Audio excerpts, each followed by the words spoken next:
Hello dear students, welcome to chemistry drive with Ravneet. So आज जो हम टॉपिक डिस्कस करने वाले हैं वो है कार्बोक्सिलिक एसिड डेरिवेटिव्स चैप्टर से, जो कि है न्यूक्लियोफिलिक एसाइल सब्स्टिट्यूशन। तो ये टॉपिक पढ़ने से पहले आपको पता होना चाहिए कि कार्बोक्सिलिक एसिड डेरिवेटिव्स क्या हैं, जिनको हम एसाइल कंपाउंड्स भी बोलते हैं। सो चलिए पहले देखते हैं कि हमारे पास एसिड डेरिवेटिव्स कौन कौन से होते हैं। तो हमारे पास कार्बोक्सिलिक एसिड का फॉर्मूला होता है RC≡OH। अगर आप इसका ये ग्रुप जो है, जस्ट OH ग्रुप जो है, इसको रिप्लेस कर देते हो डिफरेंट ग्रुप से, तो आपके पास जो है कार्बोक्सिलिक एसिड के डेरिवेटिव्स बन जाएंगे। डेरिवेटिव का मतलब ही होता है किसी से डिराइव करना। तो यहाँ पे जो डेरिवेटिव्स हम बनाएंगे वो कार्बोक्सिलिक एसिड से ही डिराइव होंगे।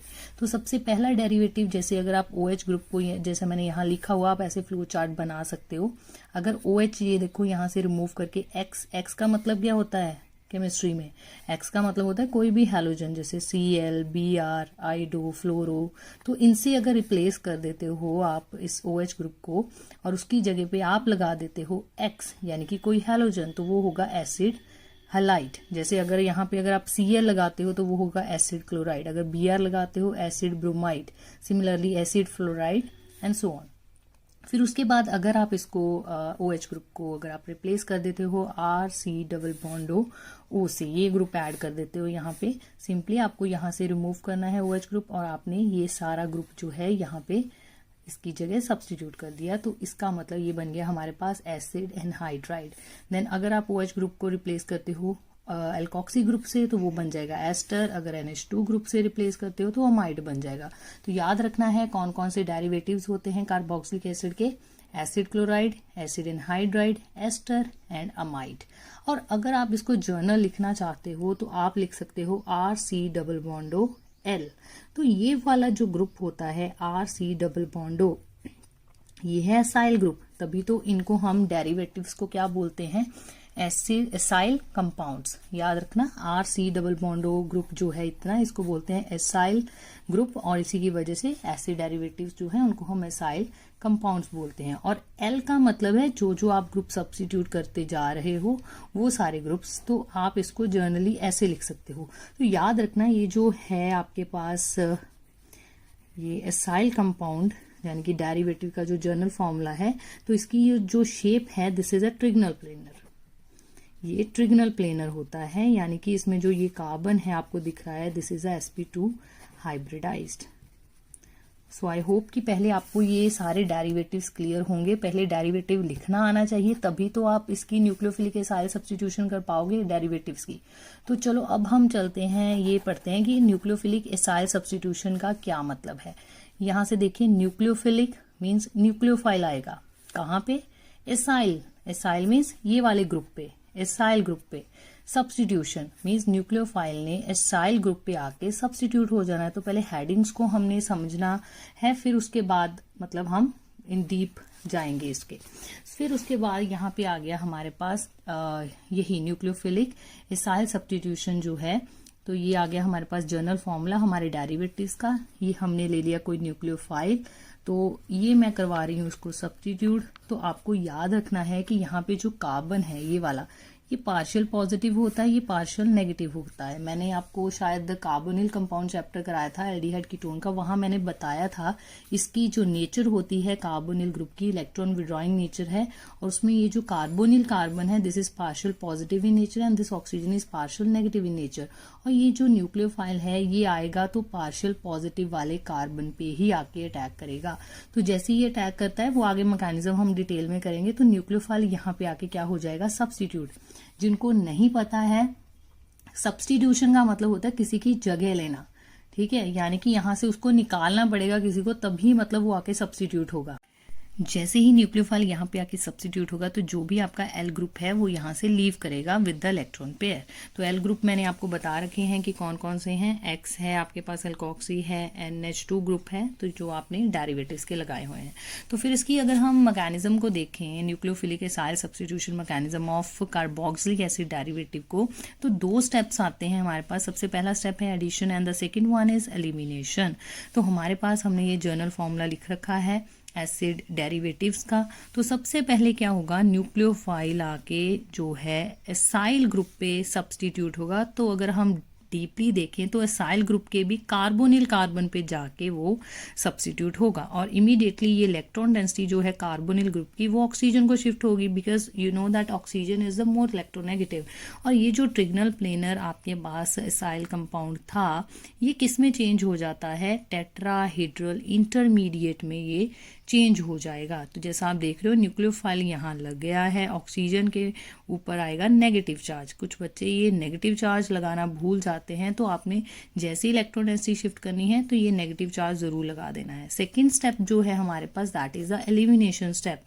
अब ठीक है, टेट्राहेड्रल इंटरमीडिएट बन गया है और ये इलेक्ट्रॉन डेंसिटी हमारी नीचे शिफ्ट होगी। जो ग्रुप हमें नहीं चाहिए उसको हम यहाँ पे एलिमिनेट कर देंगे। अब आप देखिए ये कार्बन Cl बॉन्ड की जो इलेक्ट्रॉन डेंसिटी थी ये L अपने साथ लेके जा रहा है, तो दैट्स वाई L पे क्या आएगा, नेगेटिव चार्ज। और ये देखिए यहाँ पे कार्बोनिल ग्रुप फिर से क्या बन गया है, C डबल बॉन्ड O जो है वो दोबारा से बन गया है और न्यूक्लियोफाइल ने किसकी जगह ले ली है, जो आपके पास L ग्रुप था। अब अगर आप टेट्राहेड्रल इंटरमीडिएट को भी और डीपली देखोगे और ध्यान से देखोगे तो यहाँ पे हमारे पास कुछ इस तरह का इंटरमीडिएट होता है। ये देखिए जैसे हम इंटरमीडिएट्स बनाते हैं कि ये बॉन्ड जो है C डबल बॉन्ड O का सपोज कर लो ये बॉन्ड है, ये अभी जो है फिक्स है सिग्मा वाला, ये पाई वाला अभी ब्रेक नहीं हुआ है, इस पे पार्शियल नेगेटिव चार्ज है। इसी तरह न्यूक्लियोफाइल अगर आप दिखाना चाहो कि यहाँ अभी न्यूक्लियोफाइल अटैच हो रहा है, डॉटर दिखाना चाहो तो इस पे भी पार्शियल नेगेटिव चार्ज। तो इस तरह ये टेट्राहेड्रल इंटरमीडिएट पे ओवरऑल अगर आप देखोगे तो नेगेटिव चार्ज है। अब ये मैंने आपको क्यों बताया है कि टेट्राहेड्रल इंटरमीडिएट पे नेगेटिव चार्ज क्यों है, because there are some factors, कुछ फैक्टर्स हैं that are responsible for this reaction. ये रिएक्शन कितनी जल्दी होगी, ये जो सब्स्टिट्यूशन है कितनी स्लो होगी, ये कुछ फैक्टर्स पर डिपेंड करती है। तो कौन कौन से वो फैक्टर्स हैं, सबसे पहला आ जाता है स्टेरिक हिंड्रेंस फैक्टर। तो स्टेरिक हिंड्रेंस जो है आपके पास, आप देखोगे यहाँ पे अल्काइल ग्रुप लगा हुआ है। ये अल्काइल ग्रुप जितना ज़्यादा बड़ा होगा, इस डेरिवेटिव की अगर हम बात करें, जितना ये वाला ग्रुप बड़ा होगा अल्काइल ग्रुप, जितनी यहाँ पे हिंड्रेंस होगी न्यूक्लियोफाइल को उतना ही क्या होगा, बहुत ही मुश्किल होगी यहाँ पे सब्स्टिट्यूट करने में। सो सबसे पहला फैक्टर तो स्टेरिक हिंड्रेंस का है। जितना छोटा सा ये अल्काइल ग्रुप होगा उतनी जल्दी न्यूक्लियोफाइल जो है वो सब्स्टिट्यूट हो जाएगा और जो L है उसको बाहर निकाल देगा। फिर नेक्स्ट आता है हमारे पास, next factor is electron withdrawing group. तो जैसा कि मैंने आपको इंटरमीडिएट के बारे में बताया था कि ये नेगेटिव चार्ज होता है ओवरऑल इंटरमीडिएट पे।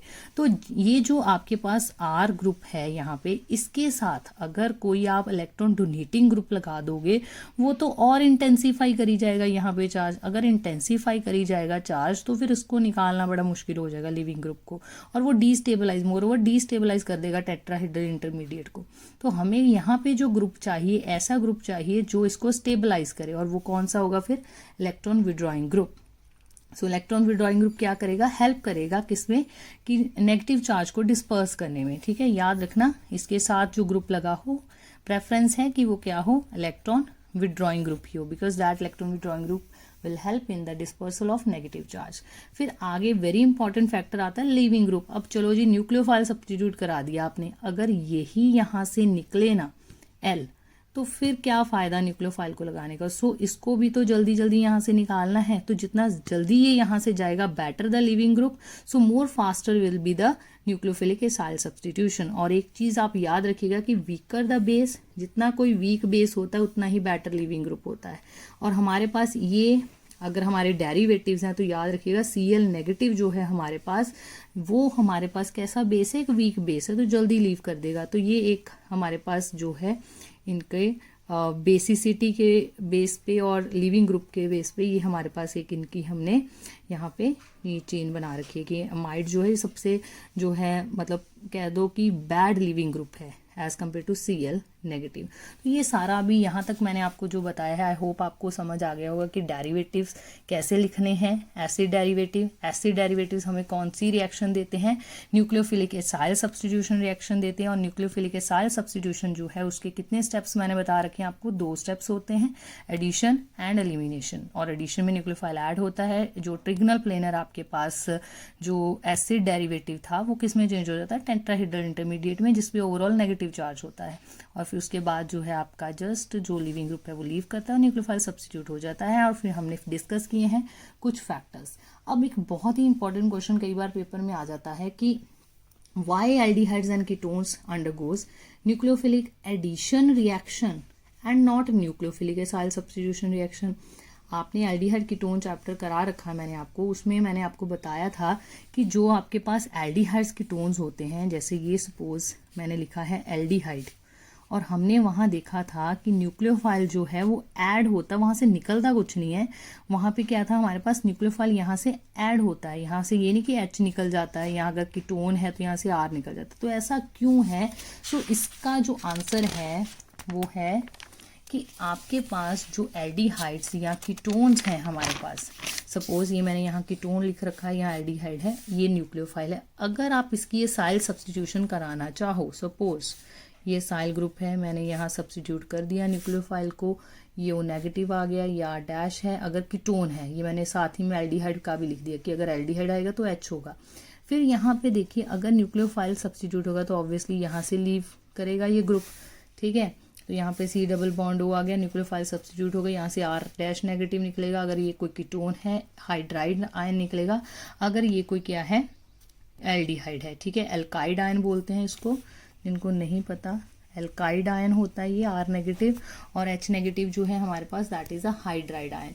तो आपको याद रखना है क्यों एल्डिहाइड्स कीटोन ये रिएक्शन नहीं देते nucleophilic acyl substitution, because if we want to substitute this nucleophile at the acyl group, then we have which living group, alkide in case we have some ketone, and hydride ion in case we have some aldehyde, and both these are the poorest living group, ठीक है। ये बहुत ही poorest living group है, that's why कभी aldehydes ketone जो है वो न्यूक्लियोफिलिक एसाइल सब्स्टिट्यूशन नहीं देंगे, न्यूक्लियोफिलिक एडिशन रिएक्शन ही देंगे। सो ये आज हमने जो टॉपिक डिस्कस किया है, होप आपको समझ आ गया होगा। सो समझ आया तो please keep liking and keep sharing. Next video में हम कोशिश करेंगे कि हम डिस्कस करें इन्हीं डेरिवेटिव्स की relative stability. So thank you so much for watching the video.